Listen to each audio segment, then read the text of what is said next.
Assalamualaikum warahmatullahi wabarakatuh. Jumpa lagi bersama saya di channel Weton Enom yang selalu menyuguhkan cerita misteri. Kali ini saya akan melanjutkan kisah dari Kaskus yang berjudul Jeritan Malam yang ditulis oleh akun Kaskus bernama Metamorfosis. Bagi teman-teman yang ingin membacanya secara langsung bisa mengklik tautan link di kolom deskripsi. Dan sebelum melanjutkan ke ceritanya, bagi kalian yang belum subscribe, silahkan klik tombol subscribe beserta loncengnya.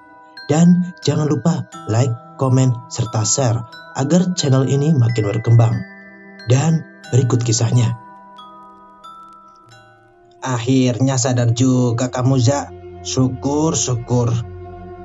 Terlihat Minto mengelus-ngeluskan telapak tangannya di dada.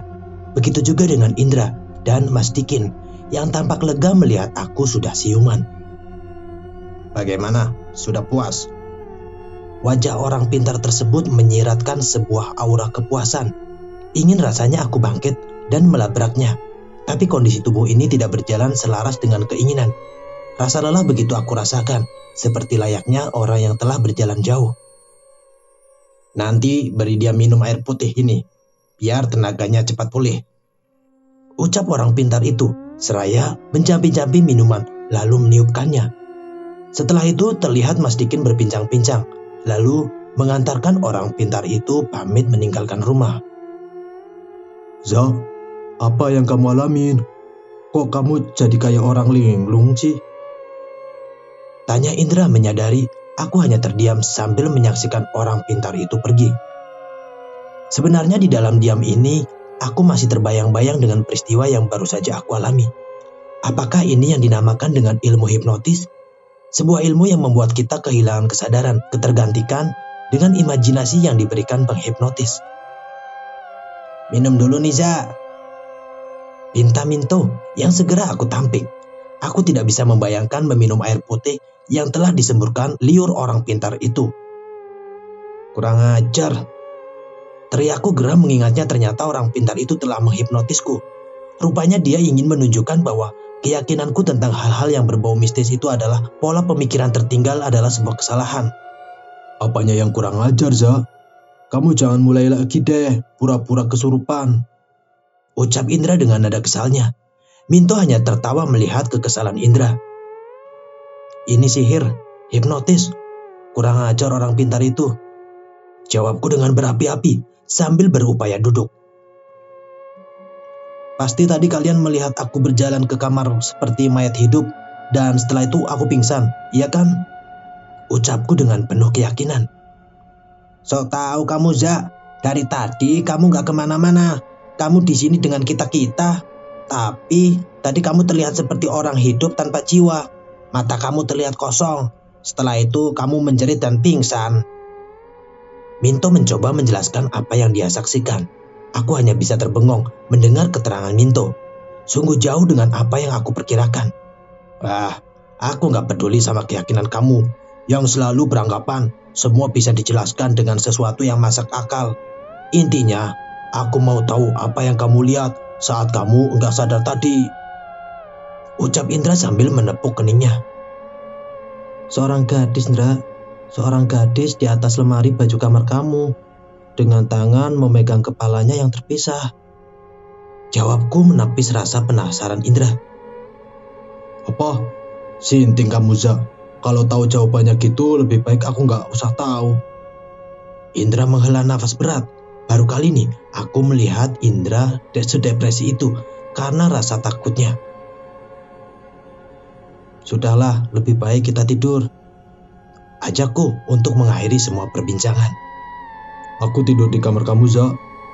Ucap Indra sambil bergegas menyusul langkahku. Terlihat malam ini Minto mempunyai keberanian yang lebih dibandingkan Indra, sehingga dia memutuskan untuk tidur di kamarnya. Kita orang beragama, harus berani. Takut hanya membuat kita tambah paranoid. Terlihat rasa percaya diri terpancar dari wajah Minto. Bangga aku melihat perubahan pada diri Minto. Malam ini, Minto bisa menepis ketakutannya dengan akal sehat. Hingga selang 20 menit, rasa banggaku akhirnya luntur seiring dengan teriakan dan ketukan tangan di pintu kamarnya. Za, Dra, bangun. Aku tidur bareng kamu dong. cepat bukain pintunya. Ucapnya kembali dengan ketukan yang lebih keras, mendapati kami lambat untuk merespon permintaannya. Hingga akhirnya Indra dengan malas membukakan pintu. Kenapa kamu toh? Mukanya jadi pucat gitu. Ucap Indra melihat Minto yang terlihat masih syok dan diam terduduk di dalam kamar. Terkutuklah rumah ini, sial. Bisa nggak kamu bayangin ketika kamu mau coba tidur dan memeluk guling? Tahu-tahu guling itu seperti menghembuskan nafas. Aku dan Indra tertawa mendengar penjelasan Minto. Aku kira kamu pemberani, ucapku sambil tertawa. Yang terkutuk bukan rumah ini, tapi... Terlihat Indra berhenti melanjutkan ucapannya. Tatapannya terlihat berputar-putar seperti sedang mencari keberadaan sesuatu. Melihat kelakuan Indra, Minto segera meloncat ke atas tempat tidur. Akhirnya malam ini kami tertidur di ranjang yang terasa sempit ini. Sudah 2 bulan lamanya kami terteror di mes ini dengan berbagai macam kejadian yang tidak normal. Terkadang aku bisa menjelaskan beberapa peristiwa itu dengan penjelasan yang masuk akal. Tapi sebagian besar yang lain tidak bisa aku jelaskan dengan penjelasan yang terasa lebih ilmiah dibanding sudut pandang mistis. Beberapa kali aku mencoba cari informasi tentang masa lalu mes ini, tapi hanya jawaban kosong yang aku terima. Mencoba mencari informasi di kelurahan, aku khawatir terlalu banyak biaya yang keluar hanya untuk mendapatkan informasi yang memuaskan rasa penasaran ini. Sempat muncul keinginan untuk berhenti dari pekerjaan ini, tapi rasa malu karena belum bisa memberikan bukti keberhasilan kepada orang tuaku membuat aku mengurungkan niat itu. Opsi kedua yang aku pikirkan adalah aku harus meninggalkan mes itu dengan cara kos di luaran. Tapi opsi ini kembali gagal karena keterbatasan dana. Gajiku belum cukup untuk melakukan itu semua. Mengajak Indra dan Minto pun menemui kata gagal. Minto dengan alasan mengirim uang untuk keluarganya di rumah. Indra terlalu sibuk dengan dunia hiburannya. Lebih tepat dengan sebutan hiburan malam. Sering Indra menceritakan tentang gadis-gadis di lokalisasi dan tempat pemijatan yang jauh dari kata tradisional. Semua itu dilakukan dengan alasan iseng, refreshing, menghilangkan rasa tegang di mes. Apapun alasannya tetap saja, intinya keinginan membuang lendir. Mumet rasanya memikirkan itu semua. Ucapku di sela pekerjaan akhir. Bunyi jarum jam begitu terdengar jelas di kesunyian kantor yang mulai sepi dari aktivitas. Terlihat waktu sudah menunjukkan pukul 7 malam. Sempat terpikir untuk menerima ajakan Indra, Yanto, dan Minto untuk menghabiskan malam minggu ini di tempat hiburan malam. Tapi tugas pekerjaan bagaikan dinding tebal yang menghalangi jalanku ke sana. Belum pulang, Pak. Tegur seorang security kantor. Tatapan mataku segera berpaling dari layar HP yang aku pegang. Sebentar lagi, Pak. Jawabku sambil tersenyum. Seiring security beranjak pergi, kembali aku membaca isi SMS yang dikirimkan Wulan beberapa hari yang lalu. Besok Wulan akan datang ke mes untuk mengisi libur cutinya. Tidak lupa aku meminta tolong kepada Mas Imron untuk menjemput Wulan di stasiun. Waktunya pulang. Ucapku begitu menyelesaikan pekerjaan akhir. Lama aku terdiam di pinggir jalan menunggu angkot yang lewat. Di antara rasa bosan menunggu, muncul ide aku untuk mampir ke rumah makan yang pernah ditunjukkan Indra dan Minto. Sebuah rumah makan dengan pelayan seksinya, Hesti. Kebetulan aku belum makan malam. Daripada aku bengong sendiri di rumah, Minto dan Indra pasti belum pulang. Begitu juga dengan Mas Dikin yang selalu pergi tanpa aku ketahui. Ucapku kepada diri sendiri ketika aku memasuki rumah makan. Sampai muncul pertanyaan akan ramainya rumah makan ini. Tidak siang ataupun malam selalu ramai. Menurut pendapatku, makanan di sini terlihat biasa aja rasanya. Tapi entah kenapa selalu ramai. Feelingku mengatakan pasti ada motivasi lain selain makan. Mataku mencoba mencari sosok yang menjadi alasanku bisa berpendapat sedemikian rupa. Tidak ada. Segera aku memesan makanan dan mencari posisi yang enak. Setelah menyelesaikan makan dan menyulut sebatang rokok, akhirnya aku melihat sosok wanita yang aku cari. Terlihat Hesti memasuki rumah makan dengan pesonanya. Aku melihat keramahan wanita ini dengan tebaran senyuman kepada para pengunjung, sebagian besarnya adalah laki-laki. Aku bisa melihat tatapan liar dari mata laki-laki pengunjung rumah makan. Antara senyum dan nafsu, aku masih bisa membedakannya. Mungkin sebagian besar laki-laki ini pernah terlibat affair seperti yang Anda lakukan. Yang membedakan hanya tingkat kesialan yang Anda alami. Tidak ada yang aneh dari wanita ini. Tidak terlihat seperti wanita jahat seperti apa yang pernah aku berbincangkan dengan Indra dan Minto. Tapi pada dasarnya wanita ini memang mempunyai daya tarik tersendiri. Selain wajahnya yang terlihat biasa, wanita ini terlihat begitu menjaga penampilannya. Balutan rok mini dengan kaos putih ketat yang dikenakan seakan dia ingin menunjukkan setiap lekukan bagian tubuhnya yang terlihat padat. Seperti lelaki pada umumnya, aku mengagumi pemandangan ini. Mungkin inilah daya tariknya. Tatapan mataku yang terlihat tidak berkedip telah memancing pandangan matanya. Sebuah senyuman hangat terlihat dari bibir yang terbalut tipis pemerah bibir. Hingga akhirnya dia menuju ke arahku setelah menyapa beberapa pengunjung yang lain. Kok sendirian, Mas? Mana yang lain? Mas siapa ya namanya? Aku lupa. Ucapnya sambil duduk di sampingku. Benar-benar kurang ajar wanita ini. Aku masih mengenal namanya, sedangkan dia sudah melupakan namaku. Reza, jawabku sambil menghirup aroma wangi tubuhnya. Akhirnya aku menerangkan tentang keberadaanku yang seorang diri ditinggal Indra, Yanto, dan Minto bersenang-senang menikmati malam. Kasihan. Ucap Hesti dengan nada genitnya. Kami terlibat dalam perbincangan yang cukup lama dan akrab. Dari perbincangan ini, aku bisa mengetahui tentang rumah makan yang dikelola Hesti seorang diri, tentang status Hesti sebagai janda tanpa anak, tentang ibunya yang sudah meninggal, dan bapaknya yang pergi entah kemana. Terlalu berliku kehidupan wanita ini. Rupanya perbincangan ini telah melunturkan semua rasa canggung berganti dengan keakraban. Sampai saat ini aku masih merasa nyaman dan tidak melihat keanehan wanita ini. Sungguh jauh dari kesan wanita misterius dengan ilmu pemikatnya. Setelah ini, rencana kamu mau kemana, Za? Terlihat Hesti memanggil salah satu pelayan. Belum tahu, Hes. Belum tahu banyak kota ini. Mungkin pulang ke mes. Aku temenin kamu jalan. Kebetulan aku lagi gak punya rencana kemana-mana. Ucapnya lagi di sela-sela perbincangan dengan pelayan. Ayo, Za. Udah gak usah bayar. Malam ini makan kamu gratis. Ajak Hesti mengajakku untuk meninggalkan rumah makan. Beberapa tatapan mata terlihat seperti berbicara ketidaksukaan mereka atas keberuntunganku. Hesti mengajakku berputar-putar melihat situasi kota. Banyak yang tidak aku ketahui dari kota ini. Sambil sesekali mampir ke tempat jajanan kecil di pinggir jalan. Rasanya aneh merasakan aku sebagai lelaki dibonceng sepeda motor oleh seorang wanita. Wangi tubuh dan rambut Hesti yang tertiup angin malam begitu menggoda naluriku sebagai lelaki. Jangan kaku gitu duduknya, Za. Relax. Aku jadi gak enak bawa motornya. Ucap Hesti menyadari keteganganku. Sorry, Hes. Aku gak biasa dibonceng motor. Kilahku mencoba menghilangkan kecurigaan yang mungkin ada di pikiran Hesti. Andai Hesti mengetahui apa yang aku pikirkan dan bayangkan, mungkin dia akan menurunkan dan meninggalkan aku sendiri tanpa tahu arah jalan pulang. Di mana kamu tinggal, Za? Biar aku antar. Aku tinggal bersama Indra dan Minto, Hes. Oh, di mes itu. Ucap Hesti lalu melanjutkan motornya menuju mes. Terlihat sekali Hesti sudah mengetahui selak-beluk jalan menuju mes. Sesampainya di mes terlihat pintu mes masih tertutup rapat. Sedangkan waktu sudah menunjukkan pukul 9:30 malam. Rupanya Mas Dikin, Minto dan Indra masih berada di luar sana. Segera aku mempersilahkan Hesti masuk dan duduk di ruang tamu. Setelah berganti baju, aku akan kembali menghidangkan secangkir teh hangat.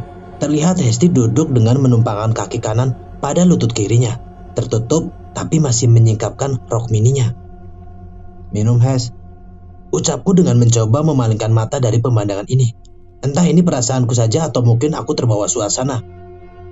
Sosok Hesti yang semula terlihat biasa, makin lama semakin terlihat cantik. Seakan setiap menit yang bertambah mengiringi perubahan kecantikannya. Mataku minus. Aku harus periksa mata ini. Ucapku di dalam hati. Ada rasa was-was akan kelainan mataku. Za, kamu kok nggak bertanya bagaimana aku bisa tahu jalan ke arah mes ini? Aku hanya terdiam.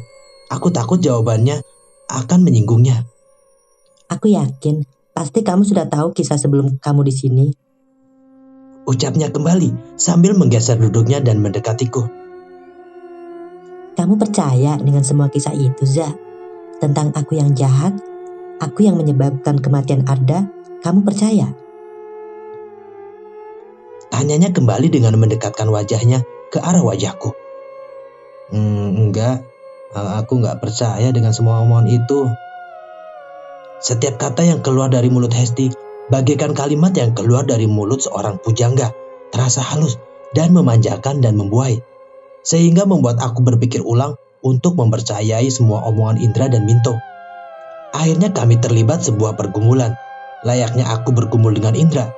Yang membedakan hanyalah dalam pergumulan ini ada hawa nafsu birahi yang timbul di setiap pergerakan tubuh. Di kamar Raja Hes, ucapku dengan nafas yang memburu sambil menarik tangan Hesti menuju kamar.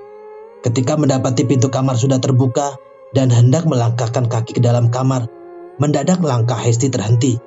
Tatapan matanya ke arah dalam kamar, segera menghentikan segala aktivitas kami. Entah apa yang dia lihat, tapi apapun itu, mengurungkan niatnya untuk melangkahkan kakinya ke dalam kamar. Di ruang tamu aja, Za. Kini Hesti berbalik menarik tanganku menuju ruang tamu kembali. Di saat semua pergumulan itu mulai akan berlanjut dengan hubungan layaknya hubungan seorang suami istri. Terlihat pintu ruang tamu terbuka diiringi kemunculan Indra dan Minto. Terlihat rasa kaget di wajah Indra dan Minto begitu menyaksikan apa yang kami lakukan di ruang tamu. Begitu juga dengan aku dan Hesti yang tidak menyangka kehadiran mereka secara tiba-tiba. Dalam sekejap, Hesti langsung merapikan pakaiannya dan beranjak pergi tanpa sempat mengambil pakaian dalamnya yang masih tercecer di lantai. "Hes!" teriakku mencoba mengurungkan niat Hesti untuk pergi. Terlihat Indra dan Minto menghalangi langkahku dan menyaksikan kepergian Hesti. Setelah Hesti terlihat pergi dengan menggunakan sepeda motornya, Minto mendorongku dengan kerasnya hingga aku terjerambab di kursi. Sadar kamu, Za, sadar. Kamu boleh main gila, Za, tapi bukan dengan wanita itu. Hardik Minto dengan nada emosi. Tidak ada keinginanku untuk melawan balik tindakan Minto. Kalau mau seperti itu, lebih baik kamu ikut kami tadi sore, bukan malah coba ngelakuin dengan si Hesti. Ucap Indra dengan lebih bijak. Setelah emosi Minto cukup mereda, terlihat dia menjulurkan tangan seraya meminta maaf atas kekasarannya. "Maaf, aku lepas kendali." Setelah mengucapkan kalimat itu, segera aku beranjak ke kamar dengan terlebih dahulu mengambil pakaian dalam Hesti. Bodoh, tolol kamu, Za. Helaan nafasku terasa begitu berat. Sebuah kekeliruan telah aku lakukan malam ini. Rasanya tidak cukup. Semua caci maki ini aku arahkan ke diriku sendiri. Semua caci maki ini tidak bisa menembus semua keteledoran ini. Sebaiknya aku simpan di pakaian dalam bawah bantal dulu. Ucapku pelan sambil menyelipkan pakaian dalam itu di bawah bantal. Masih belum terpikirkan untuk mengembalikan atau membuangnya. Keesokan harinya aku terbangun oleh sorotan matahari pagi yang menembus celah lubang angin. Aku tidur nyenyak sekali malam itu, tanpa adanya kejadian-kejadian aneh. Samar-samar terdengar sebuah percakapan yang berasal dari ruang tamu. Siapa yang sudah bertamu pagi-pagi seperti ini? Beranjak aku mengambil handuk dan keluar kamar untuk mandi. Itu Pak Rezanya, sudah bangun. Terlihat Mas Dikin sedang berada di ruang tamu, menemani seorang wanita yang tidak lain adalah Wulan. Wulan, ucapku kaget sambil berlari menghampiri dan memeluknya. Kini terlihat Minto dan Indra sudah bangun dan ikut bergabung menyambut kedatangan Wulan. Rencananya mau nginep di mana Mbak Wulan selama ada di sini? Tanya Indra sambil menyuruh Mas Dikin memasukkan tas yang masih berada di teras rumah. Kok sampainya pagi, Wul? Rencananya pagi ini aku baru mau cari hotel. Ucap aku yang masih kaget dengan perubahan kedatangannya. Nginep di hotel. Ucap Wulan memberikan jawaban kepada Indra. Ada perubahan rencana keberangkatan, Za. Maaf ya, nggak sempat ngabarin. Untung aku masih simpen nomor telepon Pak Imron. Terlihat Wulan tersenyum gembira atas perjumpaan ini. Sebaiknya nginep di sini dulu aja Mbak Wulan. Baru besok nginep di hotel. Ucap Mas Dikin memberi saran. Mungkin hari ini aku sedang teramat sensi, sehingga ketika Mas Dikin berbicara, ada sedikit kecemburuan di hatiku. Terlalu sok perhatian dan sok manis bicaranya Mas Dikin kepada Wulan. Sebaiknya begitu, ucap Minto dan Indra hampir bebarengan. Setelah berpikir dengan matang, akhirnya aku setuju dengan usulan yang diusulkan Mas Dikin. Lagi pula, Wulan sudah terlihat lelah akibat perjalanan ini. Kalau begitu sebentar, biar aku beresin dulu kamarnya, ucapku kepada Wulan sebelum akhirnya Wulan menarik tanganku. Biar aku aja, Za, yang beresin. Kamu sebaiknya mandi, bau tahu. Canda Wulan sambil meminta aku mengantarkannya ke kamar. Berantakan dan unik, itulah kalimat pertama yang keluar dari mulut Wulan ketika pertama kali memasuki kamarku. Aku mandi dulu ya. Yap. Jawab Wulan dengan mata masih memandang dekorasi kamar. Akhirnya aku meninggalkan Wulan sendiri di dalam kamar. Guyuran air pertama di ujung kepala ini begitu menyegarkan. Hingga akhirnya guyuran terakhir menyadarkanku bahwa ada sesuatu yang terlupa. Entah mengapa ada rasa rindu untuk berjumpa dengan Hesti. Justru begitu rasa rindu ini muncul. Mendadak muncul juga ingatanku atas kejadian semalam. Sial, aku lupa. Ucapku hampir berteriak. Mengingat bahwa aku lupa menyimpan pakaian dalam Hesti di bawah bantal. Mati aku. Segera aku menyelesaikan mandi dan bergegas menuju kamar. Rasa dak-dikduk begitu memenuhi dada ini. Aku bisa membayangkan ocehan dan caci maki Wulan melihat apa yang telah aku perbuat. Dengan sedikit keberanian, perlahan aku buka pintu kamar dan mendapati kamar yang kosong. Sejenak aku bernapas lega, tetapi ketika begitu mendapati kamar sudah tertata dengan rapi, rasa lega itu berganti dengan rasa sesak. Segera aku menuju ranjang dan menyika bantal tempatku menyimpan pakaian dalam itu. Hanya hamparan spray yang aku temui tanpa ada sesuatu apapun di atasnya. Brengsek. Makiku sambil membayangkan kemarahan di wajah Wulan. Segera aku berjalan menuju lemari untuk berganti pakaian. Kini tampak pakaian dalam itu sudah tersusun rapi di antara tumpukan pakaianku. Setelah berganti pakaian, aku mendapati Wulan sudah duduk di ruang tamu bersama Mas Dikin, Minto, dan Indra. Terlihat dingin, sangat dingin. Melebihi hembusan angin dingin yang selalu berhembus mengiringi kejadian-kejadian aneh di rumah ini. Tampak perubahan dari raut muka Wulan dan aku sudah cukup menyadarkan Indra dan Minto bahwa ada sesuatu yang terjadi antara aku dan Wulan. So, sebaiknya kami cari makan dulu. Biar nanti sekalian aku beliin makanan untuk kalian berdua.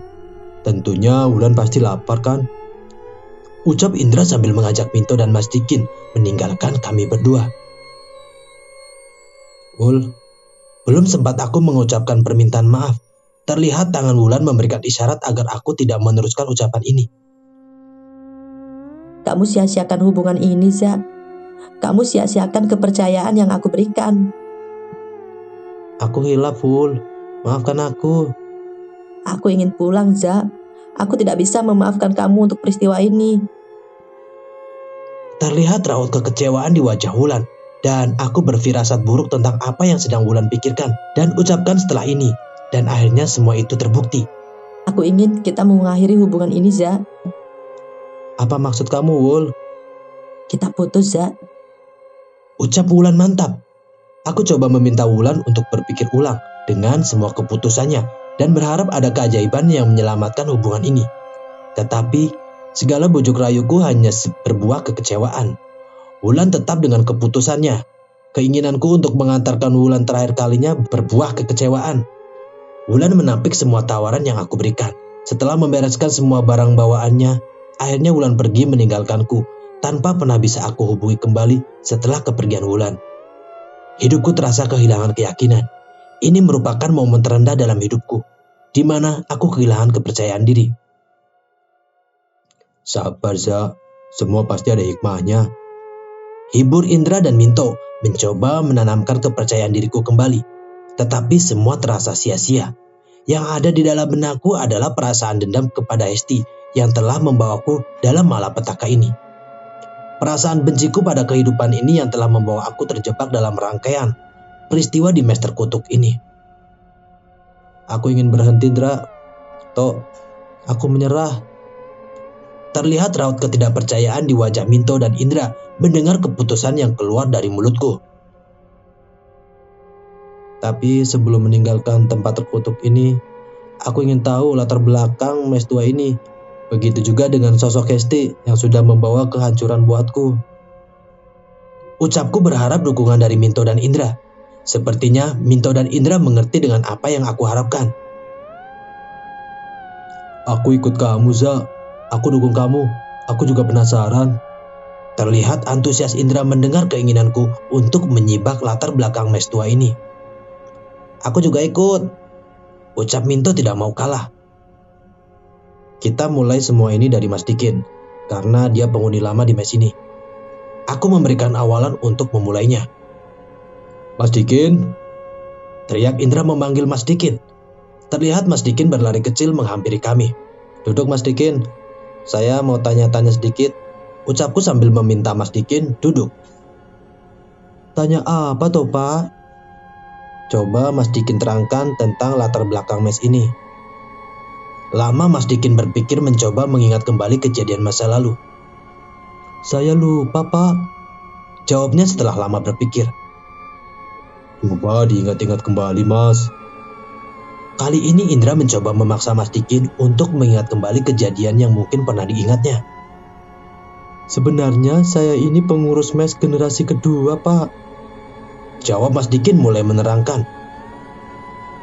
Loh, sebelum ini siapa Mas? Tanya Minto mencari tahu. Akhirnya keluarlah cerita Mas Dikin mengenai keberadaannya di mes ini sebagai pengurus generasi kedua. Sebelumnya yang mengurus gedung ini bapak saya. Terus sekarang bapak Mas Dikin di mana? Tanyaku mencoba mencari tahu keberadaan orang tua Mas Dikin. Sudah meninggal 3 tahun yang lalu Pak, jelas Mas Dikin. Tapi sebentar Pak. Tampak Mas Dikin mencoba mengingat sesuatu, hingga akhirnya sebuah awal cerita yang bisa aku jadikan awal untuk menyelidiki sejarah mes ini. Dulu Bapak pernah bercerita, di saat proses pengembangan bangunan lama hingga akhirnya terlihat menjadi agak luas seperti ini, sempat terjadi kejadian yang mengganggu proses pengembangan. Maksud Mas Dikin? Tanya Minto yang kini terlihat penasaran. Ditemukan beberapa kerangka manusia dan hewan di sekitar lokasi.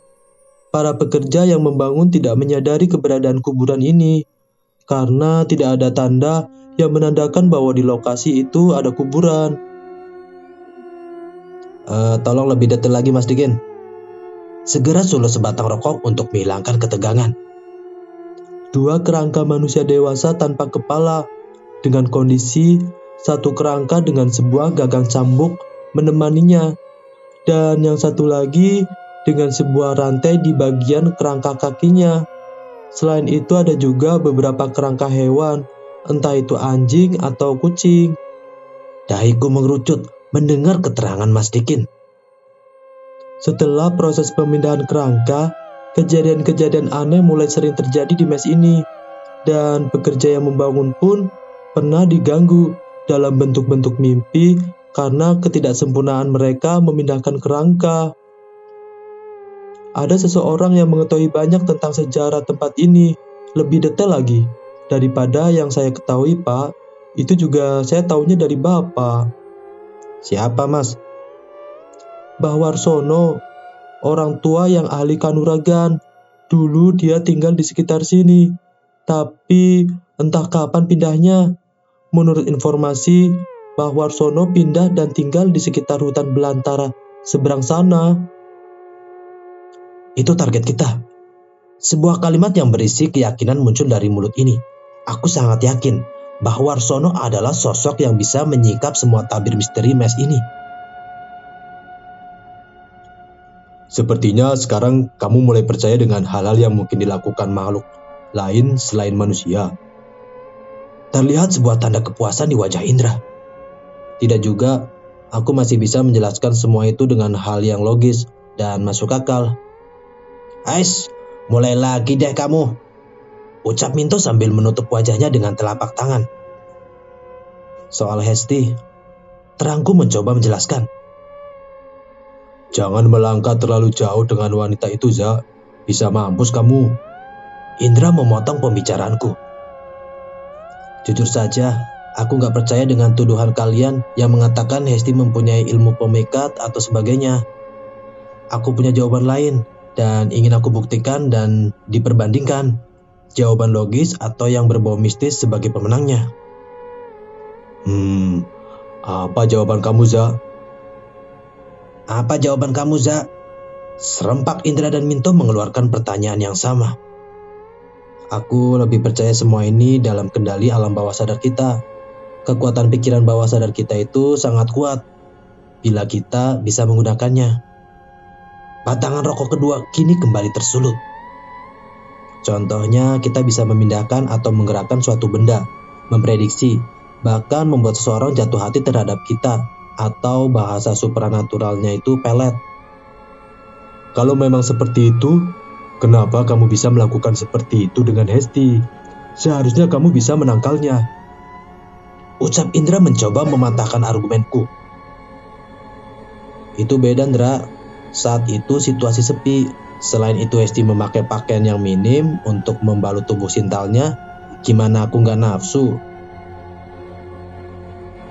Tapi semua akan kita buktikan. Sebentar. Ucapku sambil melangkah ke dalam kamar, lalu mengambil kujang atau keris dan menyerahkannya pada Minto. Apa ini, Za? Ucap Minto dengan rasa penasaran, lalu membukanya. Tampak Indra memperhatikan tanpa kalah rasa penasarannya.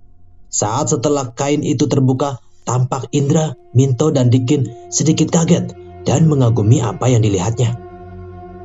Wah, Za, kamu punya pusaka. Ucap Indra terkagum-kagum. Sepertinya pusaka sakti apa? Mungkin ini yang dimaksud orang pintar itu, bahwa Pak Reza menyimpan benda pusaka. Kini Mas Dikin mencoba mengulang apa yang pernah dikatakan orang pintar.